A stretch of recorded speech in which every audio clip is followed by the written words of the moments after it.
राम नारायण राम नारायण राम।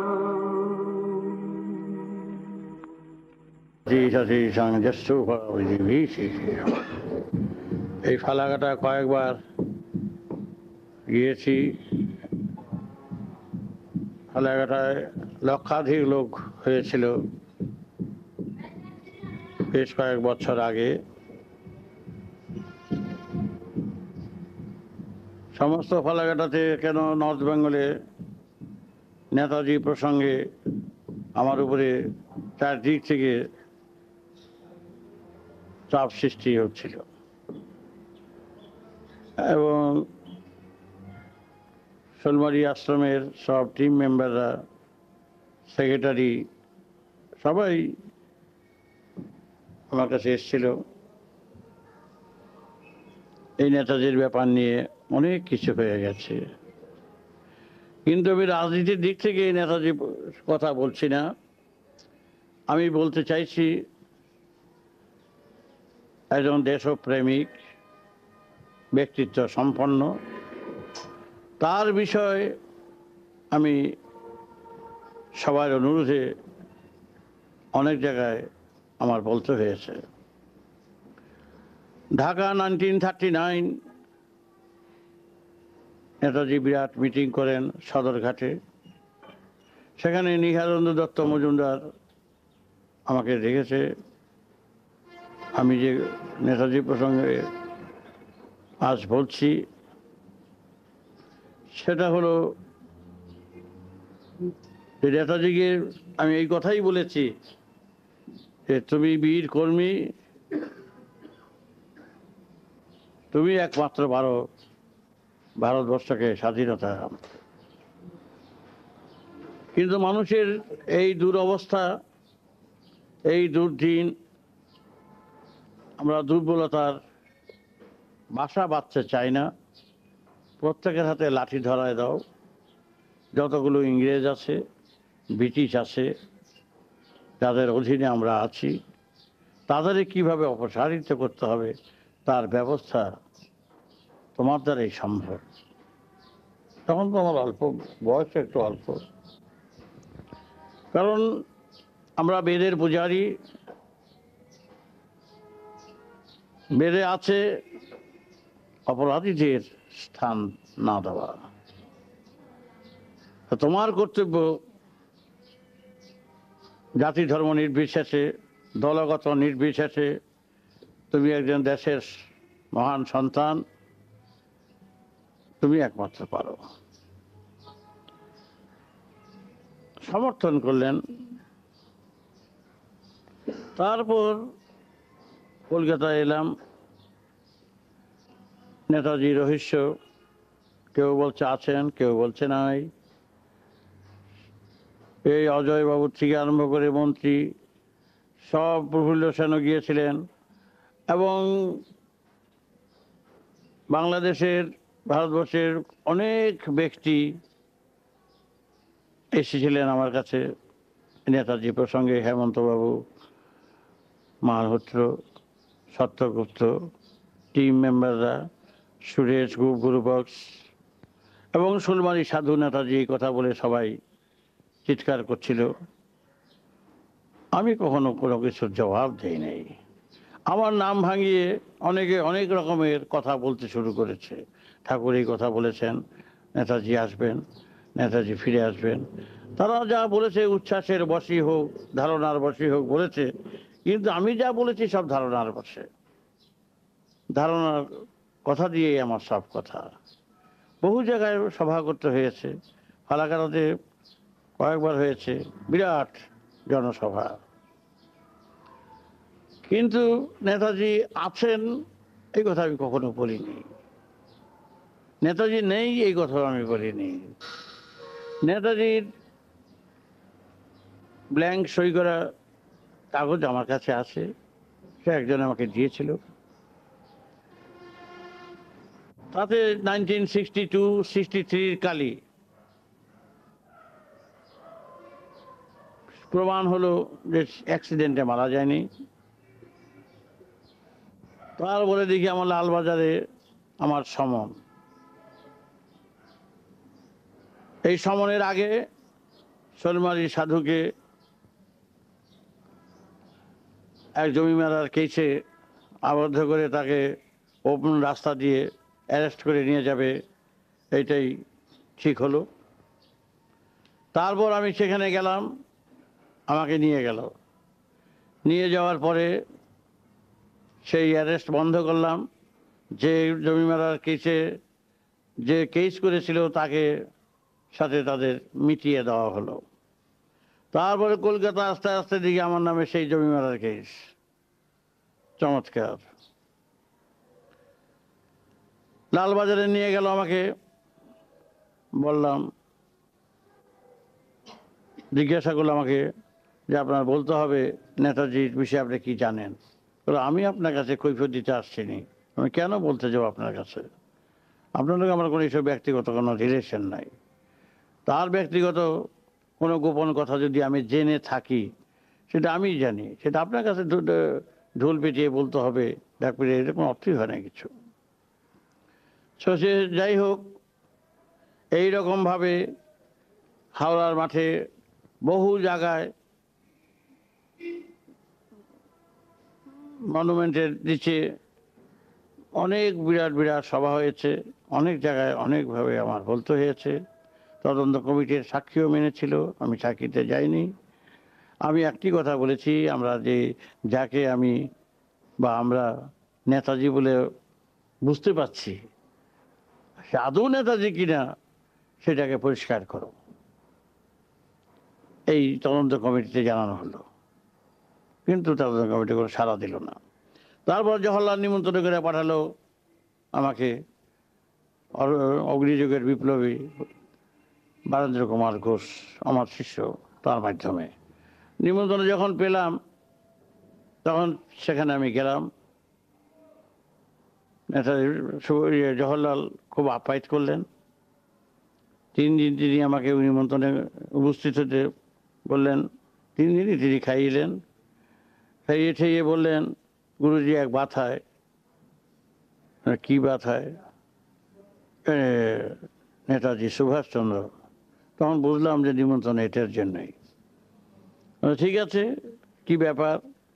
আমি পরিষ্কার বললাম, আমি জানি বা জানি না এই বিষয়ে আপনাকে আমি জানাবো না। যদি জেনে থাকি এটা আমার ব্যক্তিগত ব্যাপার।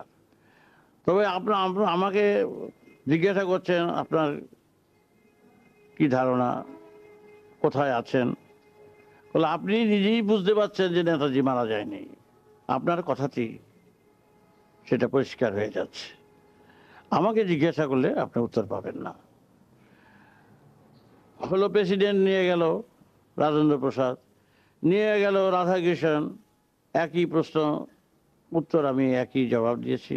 জানা থাকলেও আমি আপনাদের কাছে বলবো না, তার প্রাইভেসি আমার মেনটেন করতেই হবে যদি থাকে। আপনি যদি কোনো গোপন কথা বলেন সেটা আমি বলবো কারো কাছে, এটা ঠিক না, আমার ধর্মে সেটা বলে না। কিন্তু আমাকে থাকতে দিল কোথায়? শাহনওয়াজ খানের বাড়িতে 15 দিন রইল। শাহনওয়াজা খুব আপ্যায়িত, নিজে ঘর শুনেছে, চাটা বেঁধে দিয়েছে, জল টেনে দিয়েছে, যথেষ্ট করেছে। কিন্তু তারই একই প্রশ্ন, আপনি আছে কোথায় আছেন আপনি জানেন? আর এই এক অসম্ভব ব্যাপারের মধ্যে পড়ে গেলাম, কোথায় আছেন আপনি জানেন। কিন্তু আমি সবাইকে সর্বত্র সর্ব জায়গায় একটি কথা বলেছি যে আমি কি বুঝেছি সেটা আমি জানি।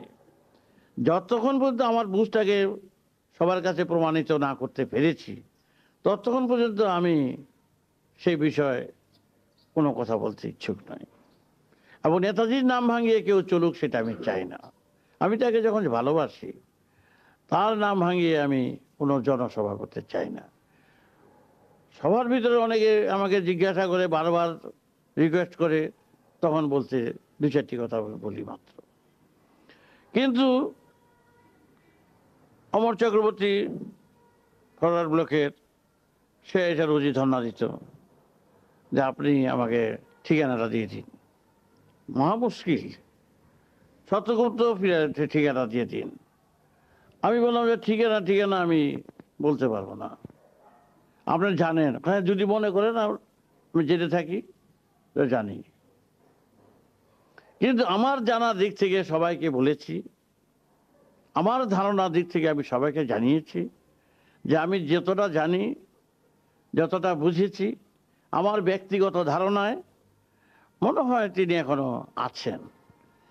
আর যারা যারা লিখেছেন আমার সম্বন্ধে বহু কাগজ কলমে পত্রে বেরিয়ে গেছে, মনে হয় তিনি আছেন এই কথাটা না কইয়া, না বলে আছেনটাই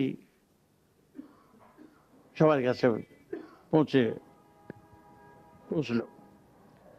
সুতরাং আজও সেই কথা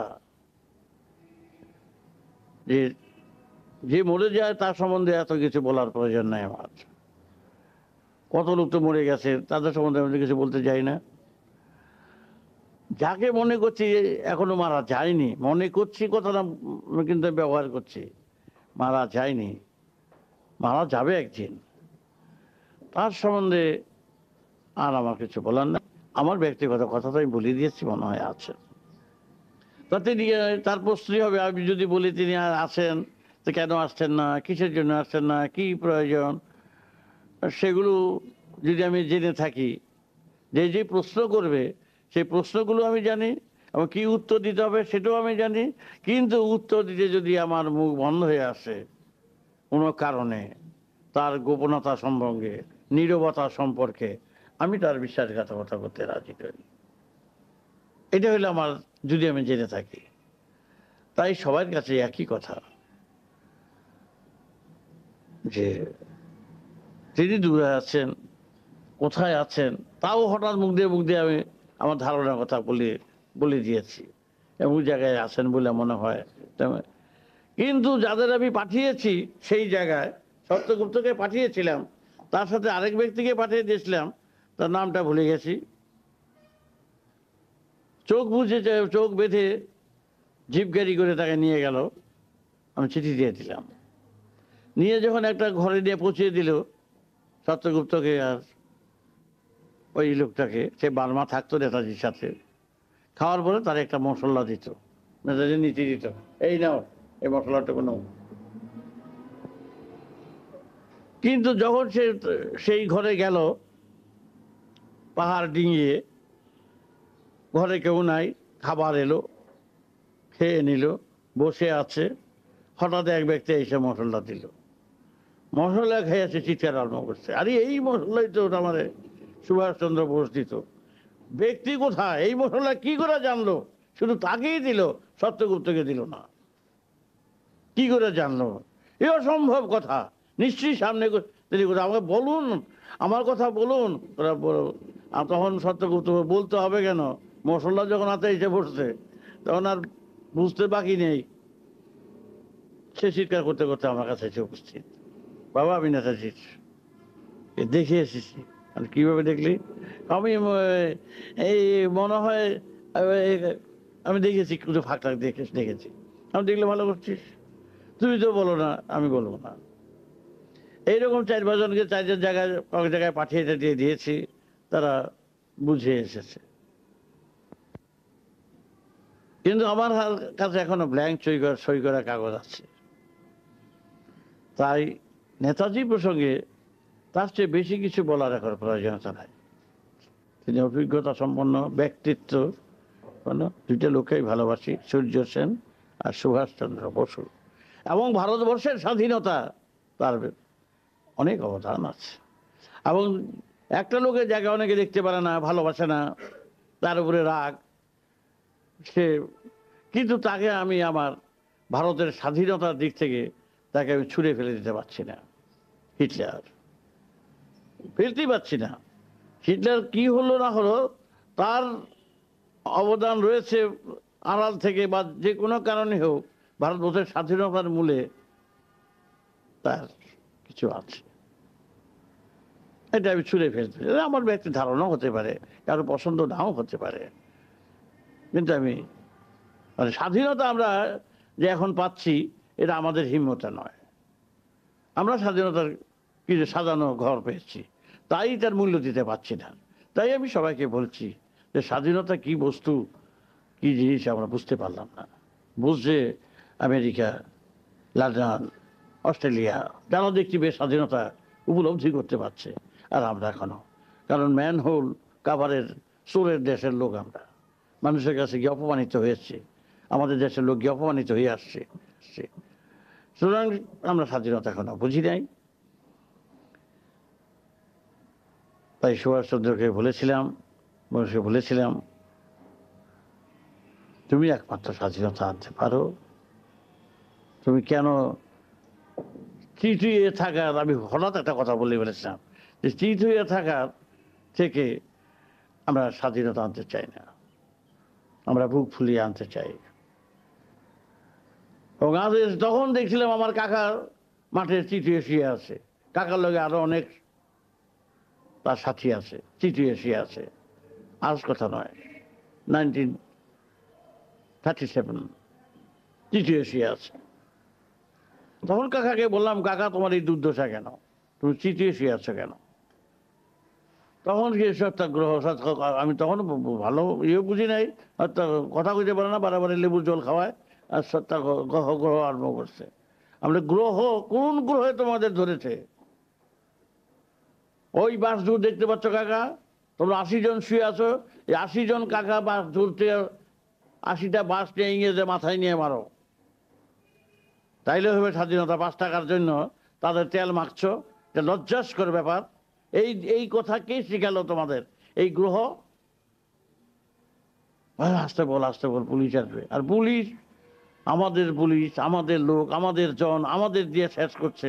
সেই দেশের আবার স্বাধীনতা, সেই এখনো সেটা রয়ে গেছে। তাই সুভাষচন্দ্র বোস সম্বন্ধে আমি খোলাখুলি সব বলি নাই, বলতে ইচ্ছুক নই। যতটুকু জানি, জানাবার প্রয়োজন, যতটুকু রক্ষা করার প্রয়োজন, ততটুকু নিয়ে আমি বললাম। তা আমার ধারণা, ব্যক্তিগত ধারণা, অনেক ধারণাই তো দিকে মিলে গেছে, মানে এইটা মিলবে কিনা সেটা তো আমি বলতে পারছি না, আর বলতে পারলেও আমি বলবো না। আজ এই থাক। সব কর্মীরা আজ তোমরা যেভাবে ফালাকাটায় হাজার হাজার এই মিছিল করেছ নেতাজিকে সম্মান জানিয়ে, আমি খুব ওদের খুশি হয়েছি। আমি নেতাজিকে শ্রদ্ধা করো, তার আদর্শ ফলো করো, অনুসরণ করো, আমি তাতে খুব তৃপ্ত। আর নেতাজিকে আমি যথেষ্ট ভালোবাসি, আর সূর্য সেনকে আমি যথেষ্ট ভালোবাসি। আর সত্যিকার দেশকর্মী তোমরা সেইভাবে চলো, দলগত নির্বিশেষে কোনো দল, কোনো পার্টি, কোনো সাথে ঝগড়া বিবাদ করবে না। দেশের জন্য প্রাণ দাও, নিজেদের উৎসর্গ করো, কোনো গদির লোভে যেও না। তোমরা মা বোনের মুখের গ্রাস যারা কেড়ে নেয় তাদের বিরুদ্ধে সংগ্রাম করো, বাঁচার সংগ্রাম করো, বাঁচানোর সংগ্রাম করো, তবেই সত্যিকারের শান্তি পাবে। ইহা ছাড়া স্বার্থ ত্যাগ না করলে শান্তি পাওয়া যায় না। ত্যাগের মাধ্যমেই শান্তি, আর কিছু নয়। রাম নারায়ণ রাম।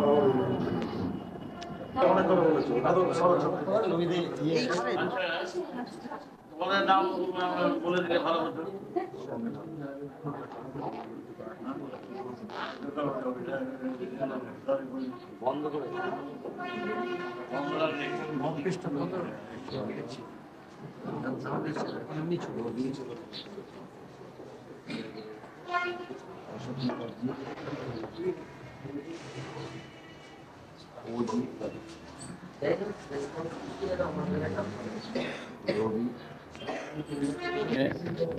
তাকে শ্রদ্ধা নিবেদন করার জন্য যারা যারা এগিয়ে এসেছিলেন সেই সব কর্মীদের ভিতরে কয়েকজনের নাম বলছি মাত্র: সমীরণ, রবি, অশু, অজিত, পাণ্ডব, বিল্লি, মহাদেব, আরও অনেকে। সবাই প্রাণ ঢালা ভালোবাসা দিয়ে নেতাজির উৎসব পালন সবাই নিজেদের আত্ম উৎসর্গ করেছেন এবং তারা প্রতিজ্ঞাবদ্ধ হয়েছে যে আমরা নেতাজির আদর্শকে সবার কাছে তুলে ধরব। এবং আমি যে নেতাজিকে যথেষ্ট ভালোবাসি এটা সবাই ওরা জানে। এবং আমার ফটো বসাতে চেয়েছিল, আমি বললাম যে নেতাজির উৎসবে আমার কোনো ফটো রাখবে না। তাকে শ্রদ্ধা নিবেদন করো। কিন্তু দুঃখের বিষয় আজও সরকার মহলে, অনেক মহলে তার ফটো নাই। সেদিন যখন আমি গেছিলাম লালবাজারে, তখন এই কথাই বললাম, যেখানে নেতাজির কোনো ফটো নাই, নেতাজির কোনো নাম গন্ধ নাই, নেতাজি কি আসামি না তার সম্বন্ধে এত কৌতূহল কেন? এটাই হলো তো আমার দুঃখের বিষয়। আমি ওকে চেয়ারে বসতে বলছিল সেখানকার ডিসি, আমি চেয়ারে বসে নেই, মাটিতে বসেছিলাম।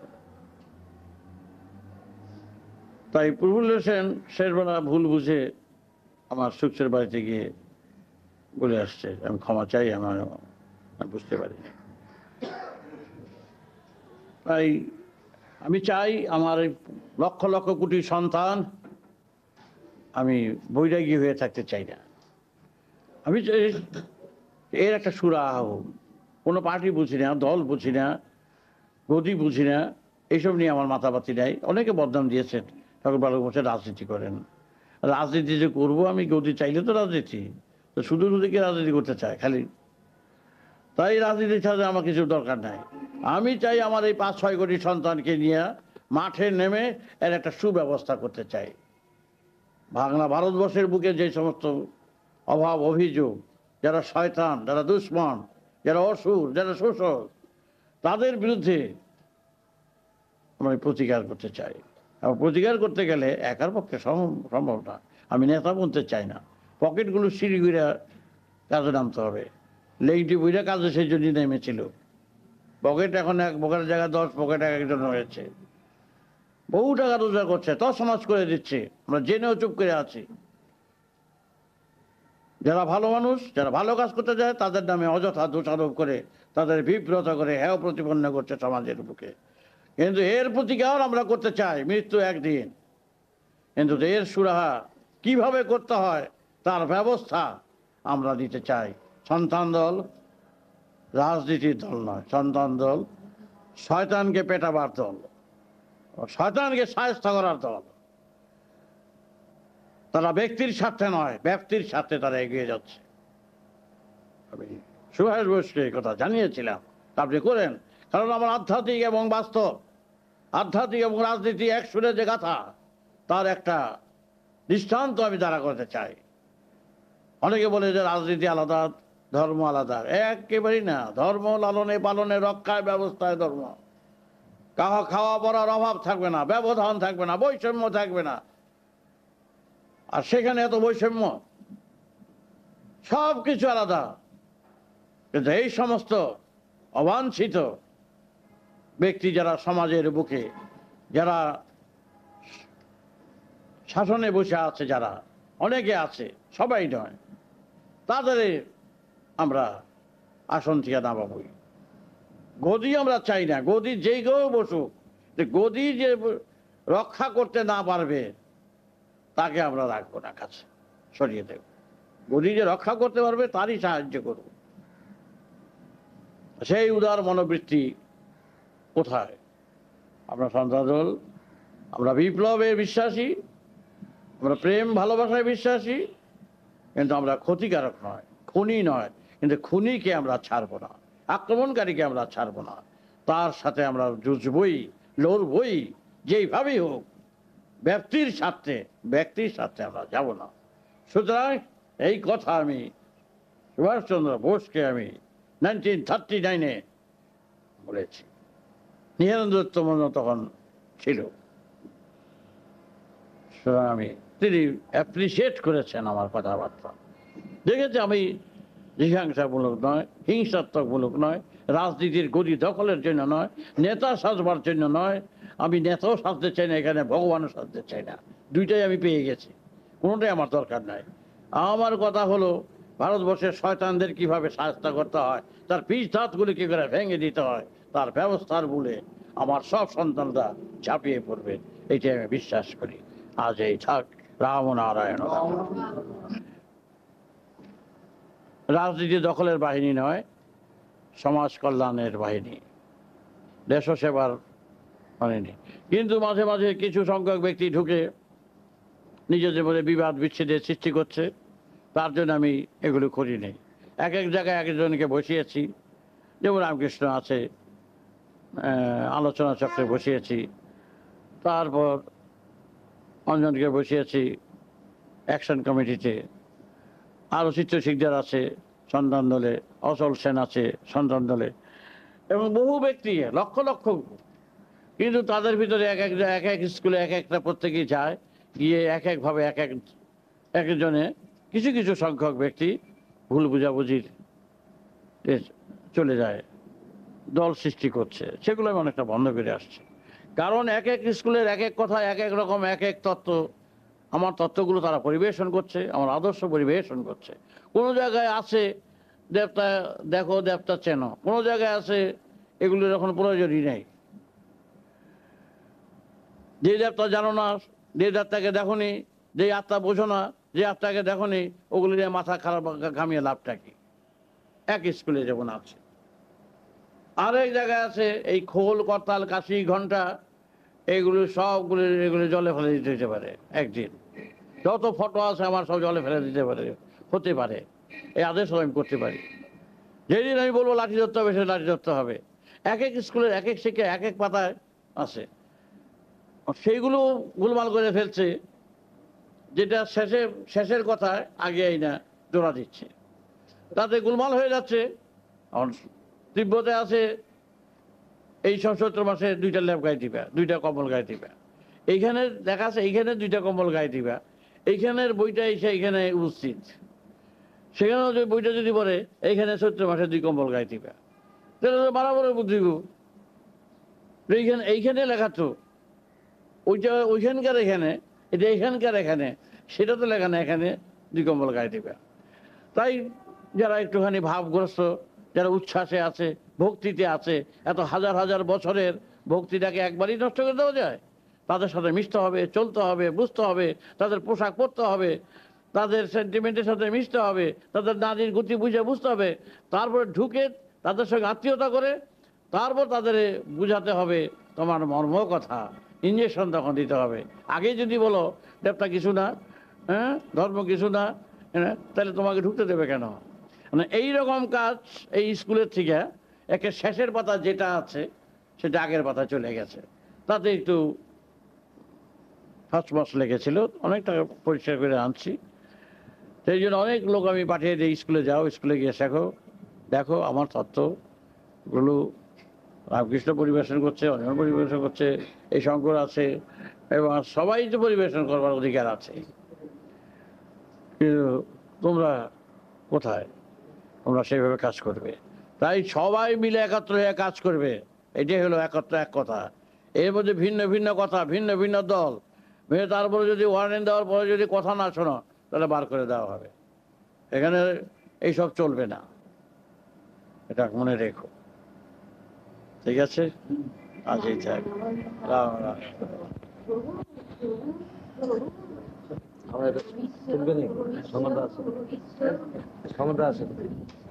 এটা চলবে না, এই পরিস্থিতি সৃষ্টি করেছি আমরা, আমাদের পেছনে যদি কেউ লাগে আর আমরা যদি রুখে দাঁড়াই, আমরা কিছু পাওয়া না পাওয়ার আশাতে যাব না, যারা পাওয়ার আশাতে আসবে তারাও হ্যাঁ, আমরা পাওয়ার আশায় কিছু করছি না, আমরা শান্তি আশায়। আর যারা পাওয়ার আশায় আমাদের সাথে লোক যুদ্ধে আসবে, তারা পাওয়ার আশায় চিরতরে শেষ।